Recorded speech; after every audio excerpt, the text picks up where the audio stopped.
The call to the bar is a legal term that even the lay people in law attach importance to. It is significant because it's not just widely celebrated, but by family and friends and well-wishers, but qualifying candidates are recognized in society as bona fide lawyers. Well, on Nigeria Today, in recognition of the critical role played by lawyers, we are beaming our focus on the call to the bar, with 5,689 students having sat for examinations to become lawyers. 4,455 were successful. According to the Director General of the Nigerian Law School, Isa Chiruma, 147 candidates achieved first class, 741 second class upper division, while 2,247 scored second class lower division. And those scoring a pass mark totaled 1,321. The screening committee of the distinguished body of benchers has thoroughly examined the records of each aspirant and has found them to be worthy to be called to the Nigerian bar. Now, what is the ultimate desire of a lawyer? What is the motivation for the new lawyers? What are the challenges ahead? These questions and more will be addressed on this edition of the program. Welcome to Nigeria Today. I am Dennis Adigunloye.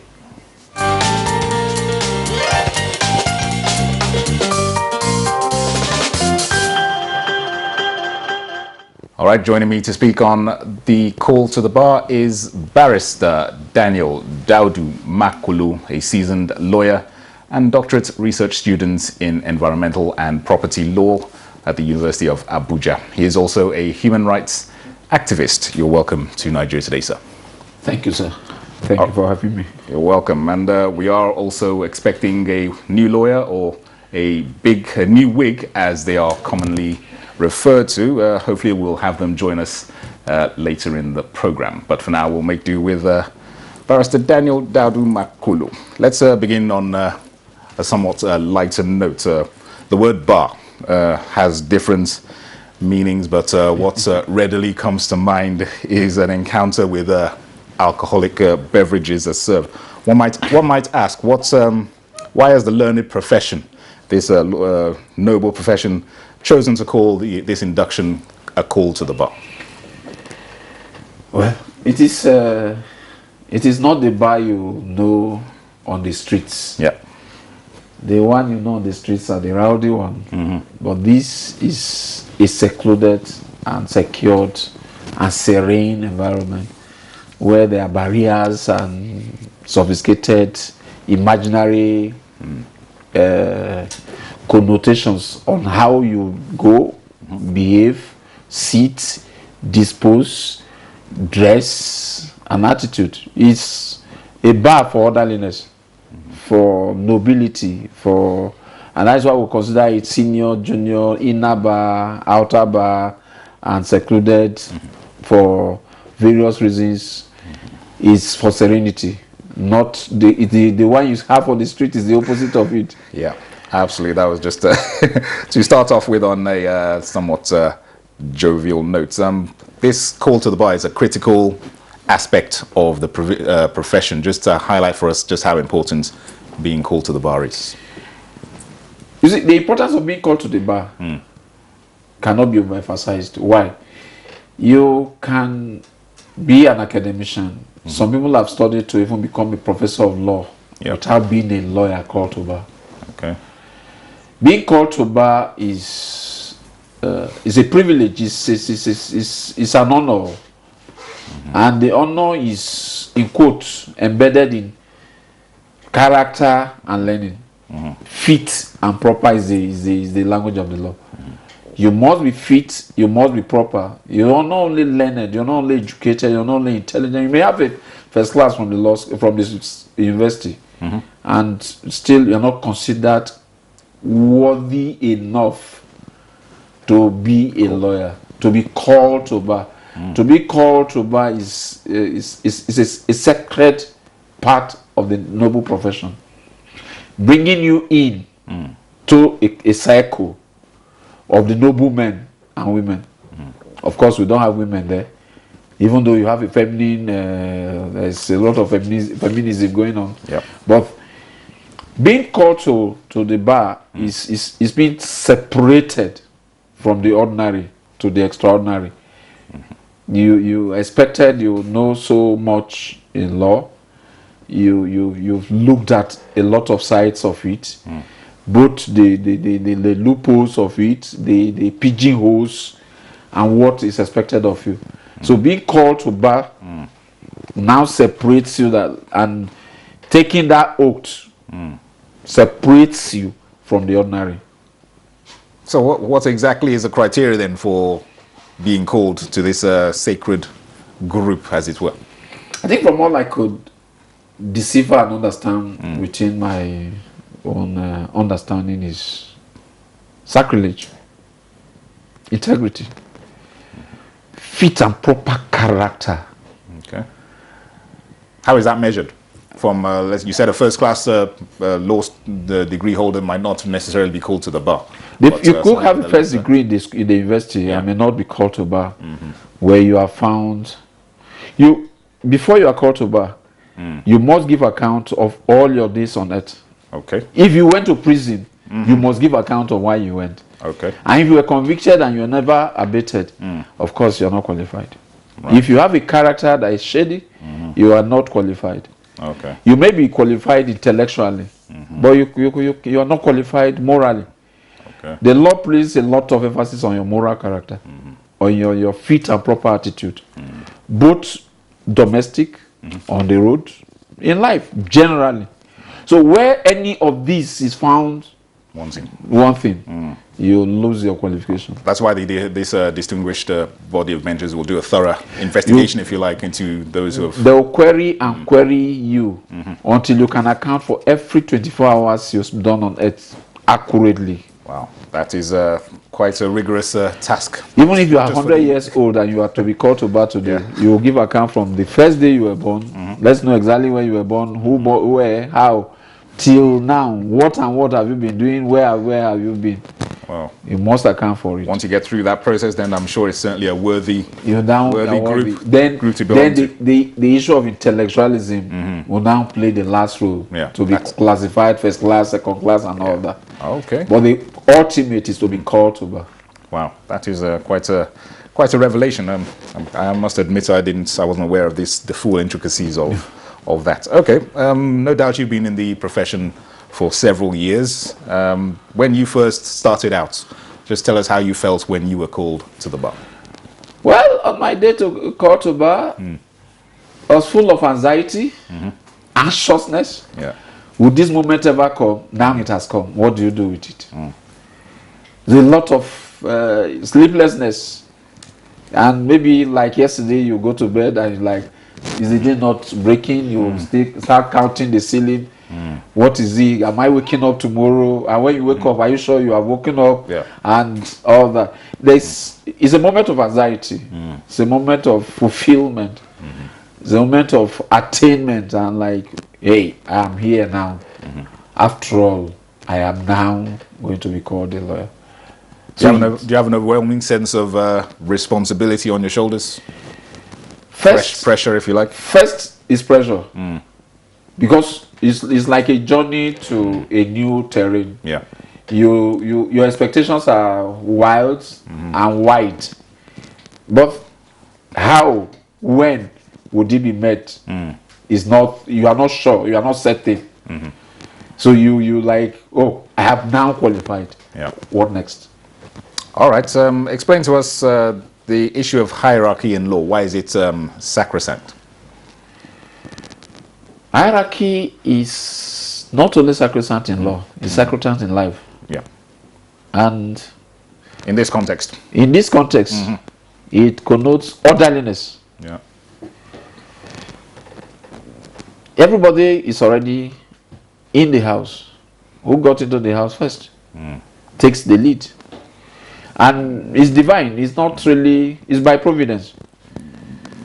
Some people are called to bar with a higher number.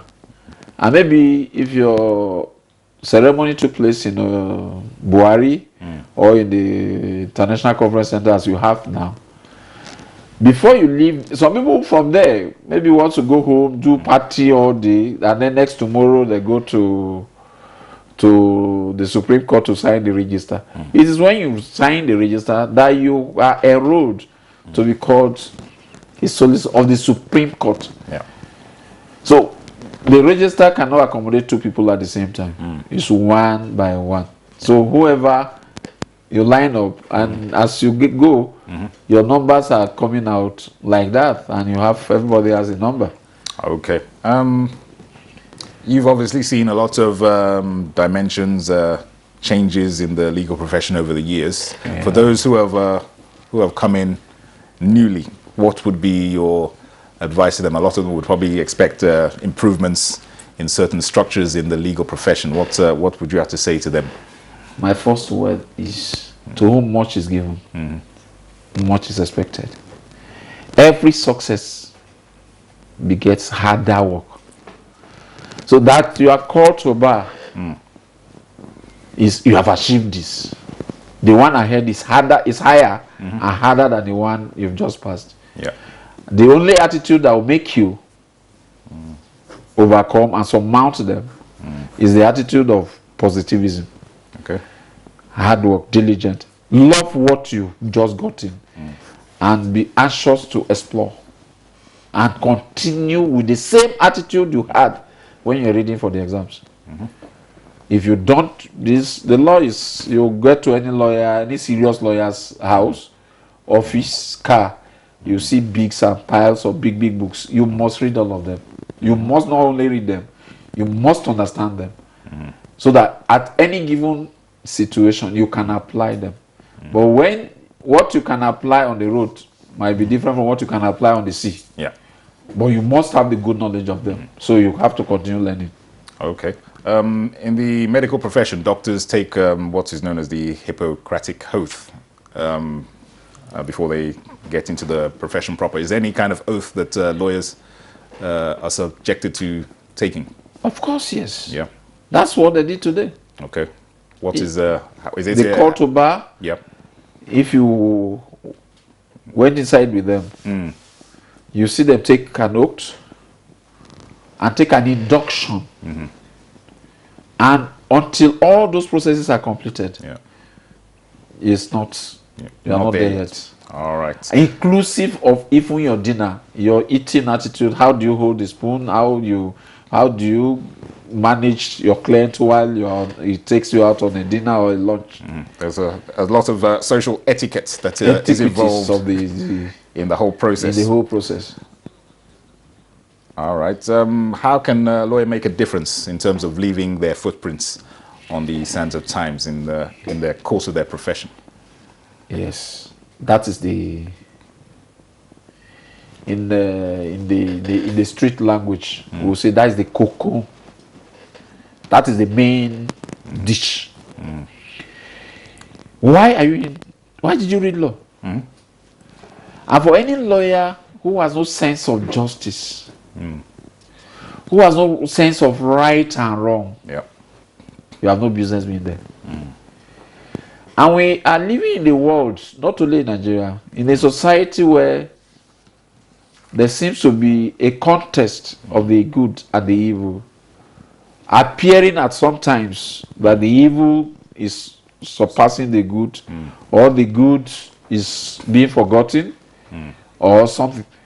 This is when your sense of justice, your sense of orderliness comes into play.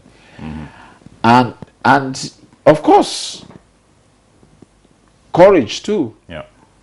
Because those who are perpetrating the wrong, those who are involved on the wrong side of the law, pushing the society backward, have benefits for it. Yeah. So stopping them from doing so is like the general policy in Nigeria: fight corruption, corruption, fight back. Yeah. If you want to correct even a child, once they're doing what he's doing and you want to say, look, what you are doing is wrong, he gets angry and he's coming back to on you. But be tenacious. All right. And be courageous. Absolutely. You have to change the society for good. It shall surely come to pass. That's where the social engineering part of the legal profession comes. Correct. All right, we'll take a quick break now to hear from some new wigs on what being called to the bar means to them. Our correspondent Ololade Alayaki caught up with them earlier.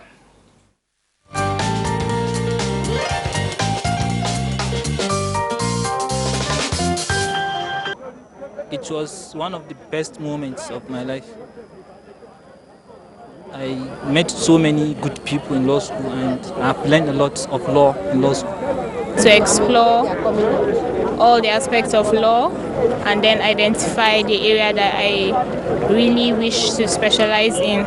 Because in Nigeria, we don't really have a specific area. You can actually touch on different areas, but you can choose a field you wish to specialize in. I intend to explore different aspects of law, especially those that are still developing in Nigeria, like cybercrime and security and other things. I also have a passion for lecturing, so that may also be in my future plans.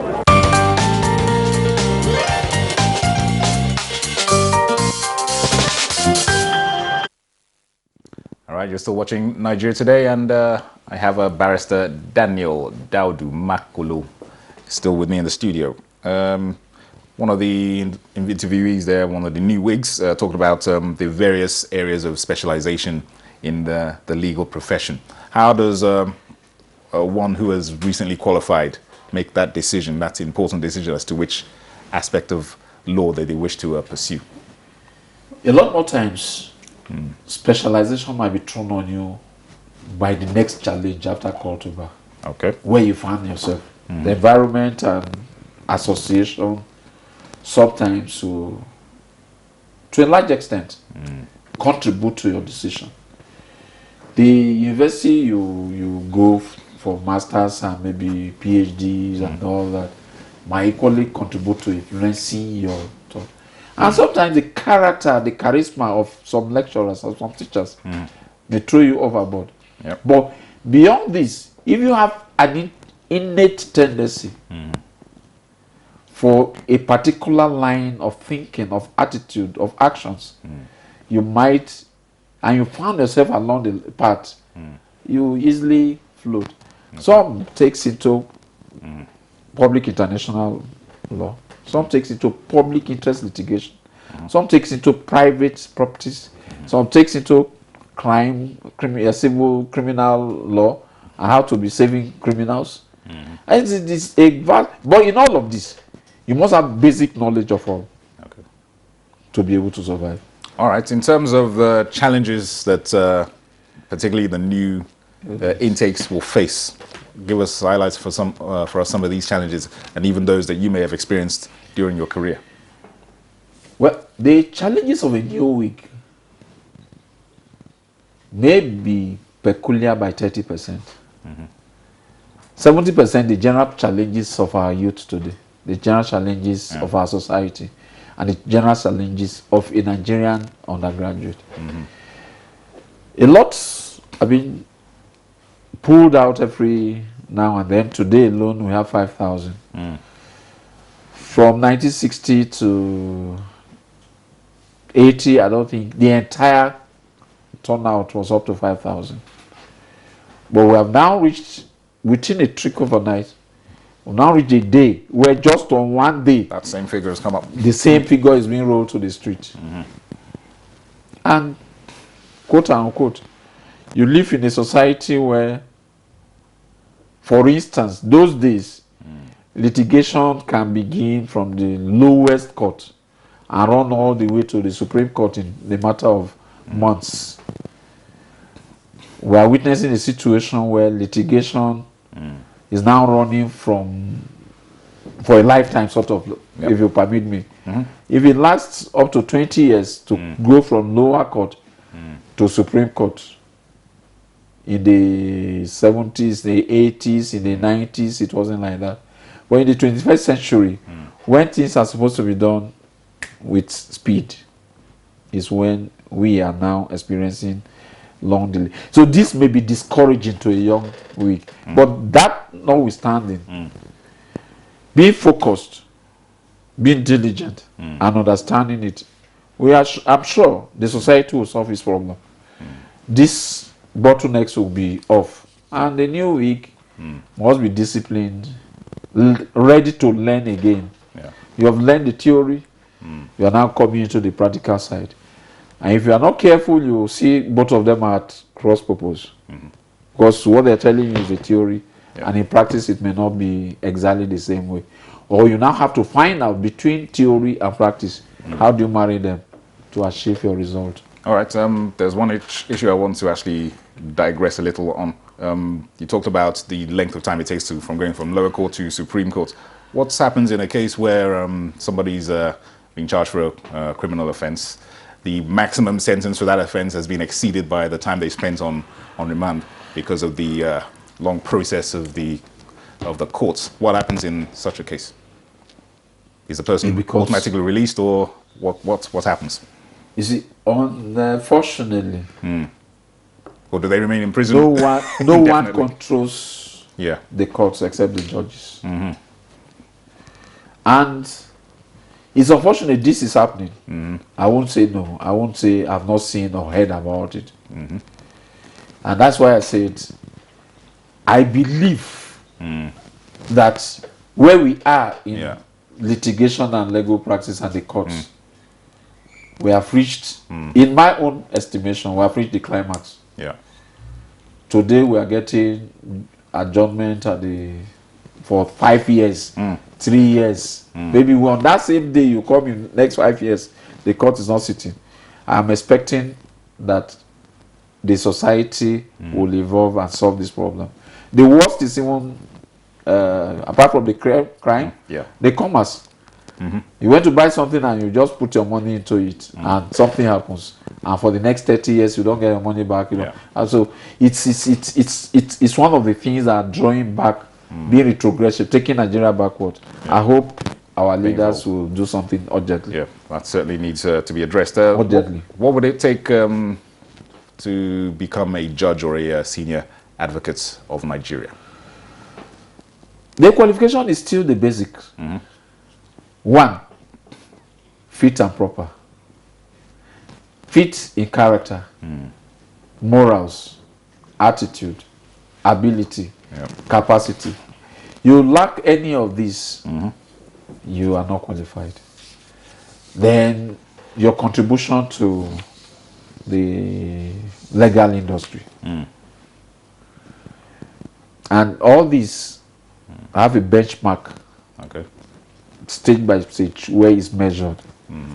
So it's not, unfortunately in Nigeria, we may have 1 or 2 isolated cases of the children of the big guys scaling through. It's an isolated case. On a general note, your industry, your ability, your capacity, your effort in solving knotty issues around the law, bringing all the ingredients from different parts of the law to navigate certain scenarios and creating a bar, positive bar for positive development of the society are part of the criteria that are considered. All right, very briefly, what's your advice to the new wigs just coming in? Very briefly, please. Be diligent, be focused, don't lose focus. The society, you have entered the wider society, but all that glitters is not gold. Absolutely. All right. Barrister Daniel Daudu Makolo, seasoned lawyer and doctorate research student in environmental and property law from the University of Abuja. Many thanks for giving us your expertise on this topic. It's my pleasure. All right. And unfortunately, our other guest was unable to make it on the program. Maybe in another edition, we'll get them in here to give them their first-hand experience of what it is to be a new wig and hopes for the future. But for now, that is it on the program. From our viewer, we thank you for watching, and remember you can watch this edition and others on youtube.com/NTA News 24 Hub. I am Dennis Adigbuye. Many thanks for your time.